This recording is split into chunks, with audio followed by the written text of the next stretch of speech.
Hey guys, welcome back to my channel. Today I'm going to be sharing two recipes with you, one on the stovetop and one in the crock pot. So come check out what I made. Tonight's dinner is going to be something that I like to order when I go to a restaurant, and that is buffalo chicken wraps. But I've tried making them at home and I find that it's pretty easy. In my bowl here, I have chicken breast and chicken tender that I defrosted, and it's in a mixture of milk, 3 beaten eggs, and I added some garlic powder, smoked paprika, salt, and pepper, and I let it marinate for 30 to 40 minutes, I think it was. And I added the same dry ingredients to the flour. Normally, I would add some cayenne pepper, but since I'm going to be tossing this in buffalo sauce, it's going to have enough heat.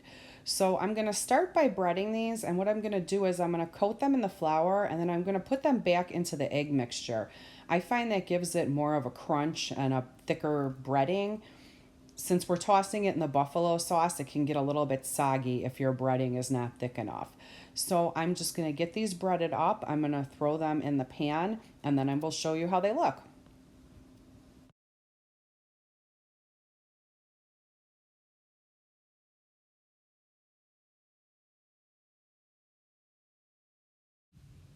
So I have my pan heating up, and I'm going to start putting the chicken in. I could have used two pans, I just didn't really feel like it. So we're going to be doing this in batches because I do have quite a bit of chicken and I do want to have some for leftovers. The way that I store it for leftovers, I don't do it in the buffalo sauce. I just keep the chicken the way it is. And then the next day I can do it again because I've found that if I put it in the bowl like that overnight, it just gets really too soggy. So we're gonna get as much in here as we can. I don't want to overcrowd it. I probably will fit a couple more pieces in this batch. I'm guessing it's gonna take 3 batches to do this. So we're gonna let this cook for a little bit and we'll show you how it looks. So I've already flipped this once, so now I'm gonna flip it again just to see how the color is on the other side. It looks to me like it's getting a good color, but I'm gonna let it go just a little bit longer. Besides that little one back there, the other pieces I put in were a little bit bigger and thicker, so I wanna make sure this comes to temperature. The first batch is out, I checked the temperature, it's all good, so now we're gonna start on our second batch.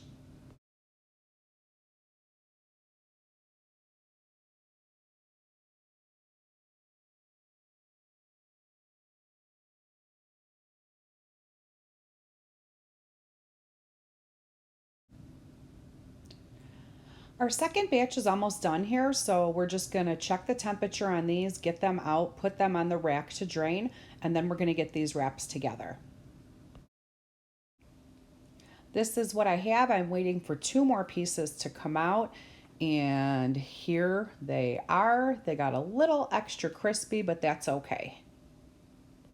So I'm going to do this one at a time. I'm going to start with mine because no one else is eating till a little bit later. So now that it's cooled down and I can cut it, I'm going to start cutting this up so I can get ready to put it in the buffalo sauce. Tonight I'm just serving mine with a side pasta salad that I made. It's like one of those box ones. I threw it together this morning. So other people are going to have French fries tonight and they are eating later. So I'm just going to show you how to put it together if you're just doing one serving. If you don't mind it sitting in the sauce, you can do everything at once. I just like when it has a little more crisp.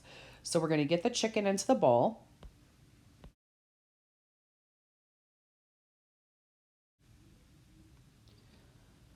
So now I'm going to add my wing sauce, and tonight I'm using the Hooters wing sauce that I just bought at the grocery store.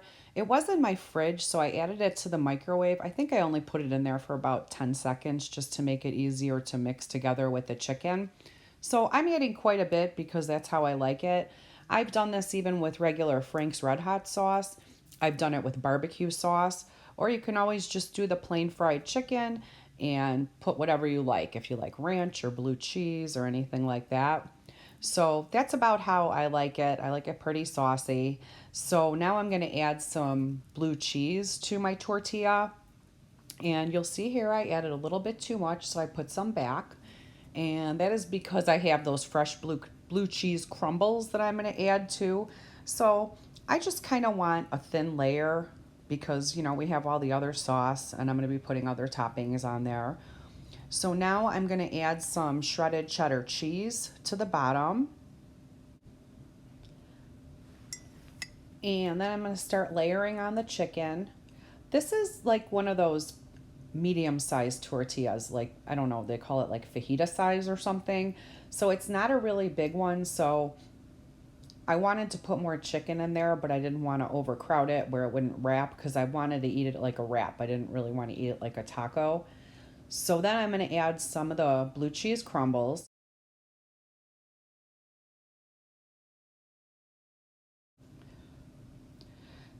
And the last thing I'm going to be adding is just some lettuce and tomato. I have some shredded romaine that I'm putting on here. I have a couple tomatoes that I cut up. So I have the cheddar on the bottom. Well, first I put the blue cheese dressing, then I put the cheddar cheese, then the chicken, blue cheese crumbles, and the lettuce and the tomato. So to me, that looks like a pretty good wrap. So now we're going to get this wrapped up, and you'll see what I mean about not wanting to overstuff it. I was tempted to put in more chicken and more filling. This would be good too, like on a burrito sized roll, but it ended up working out. You just have to kind of, you know, shove it all in there with your hands. But I think it came out good, and it's pretty small once you wrap it up. So I'm going to have this now, but I probably will have another one or at least a half a one later. So I think that came out pretty good. So now I'm just going to finish my plate with this pasta salad I made earlier, and it's just one of those box mixes. I think this one was called Bacon Ranch or BLT Ranch or something like that. And you just mix, you boil your noodles, you mix in the mayonnaise with the powder seasoning packet mix, and super easy side dish, perfect for summer. So that is going to be my plate. And I know when Lee gets home from work, he said he wanted French fries with his, so I'm going to see if I can get a shot of his plate for you guys later. So now it's a couple hours later, so here is his plate, and he has two of the wraps, and I did make some French fries in the air fryer. Tonight for dinner, we're going to be having Salisbury steak in the crock pot. So on my cutting board, I have 3 cloves of garlic that I crushed, so I'm going to add that to the meat. And I also have 1 onion that I sliced kind of thick. That's going to go on the bottom of the crock pot under the meat. And I'm adding some minced onion. I'm going to add quite a bit of that. We want a lot of flavor. And then we're also going to add garlic powder and salt and pepper. This is all to taste, and this is about 2 pounds of meat. So it's quite a bit of meat, so we want to get this seasoned really well. So now we'll do the pepper and some salt.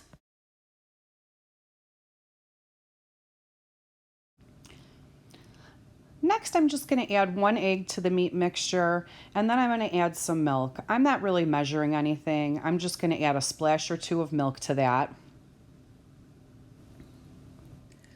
Now I'm just going to start adding the breadcrumbs. I'm just using what I have left in my pantry.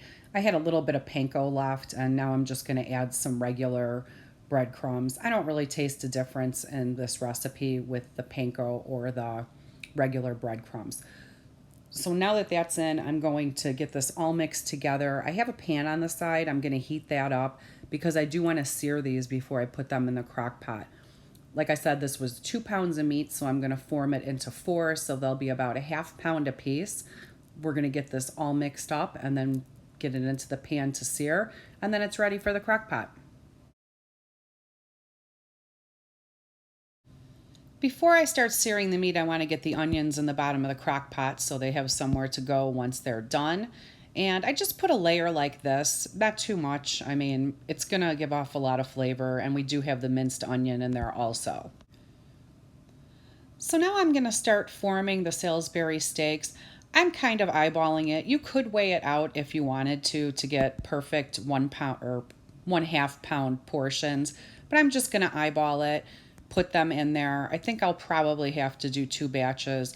This pan I'm using is pretty small, so I probably can get 3 in here.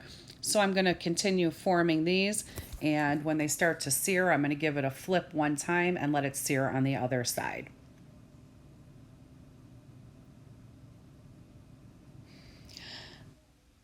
I was able to fit the 3 in this small pan.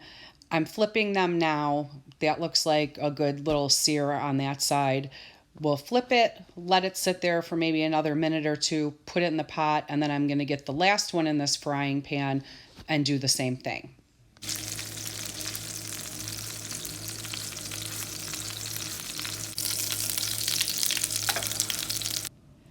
All four of these are now seared. I'm putting them in the crock pot.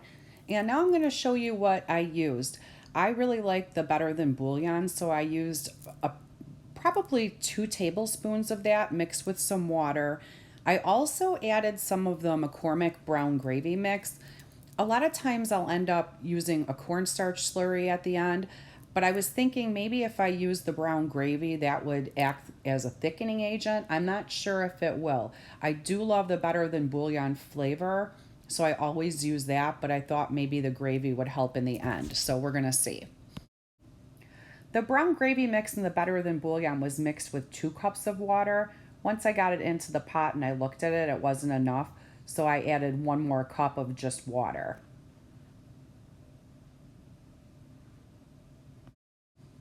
I have the lid on and I've set my crock pot to high. Normally I would cook this on low for probably about 6 hours. This crock pot cooks really fast. I don't think I've ever cooked anything in it for 8 hours on low. It's always 5 or 6. I'm on a little bit of a time crunch today because it's about 2 o'clock and I want this to be done at 6. So we're gonna see how this turns out on high. Today I decided I was going to do my mashed potatoes the old-fashioned way. I'm just going to do them on the stovetop in boiling water. I love using my Instant Pot for mashed potatoes. It's quick, they turn out great. But today I just decided to do it this way. So I'm going to get these peeled, cut up, and into a pot of water. And when it's almost dinner time, we'll get them boiling and get everything together. The potatoes are done, they're all mashed up. I did end up having to make some brown gravy on the side. The sauce did not get as thick as I wanted it to. I did make the cornstarch slurry, but because I was on a time crunch today and it's dinner time now, I didn't have the time to really let it thicken. So I just threw that together, no big deal. Here is my plate. Everything turned out really good. I love the flavor with the onion in there and the Better Than bouillon. I just love that seasoning, the beef, the chicken. I love how there's the little sear on the outside. I love doing that before I put meat in the crock pot, especially red meat. So everything was really good. I hope you enjoyed this video. If you did, please give it a thumbs up. If you haven't already subscribed, please do. I'd love to have you here. Thanks for watching, and we will see you on the next one. Bye.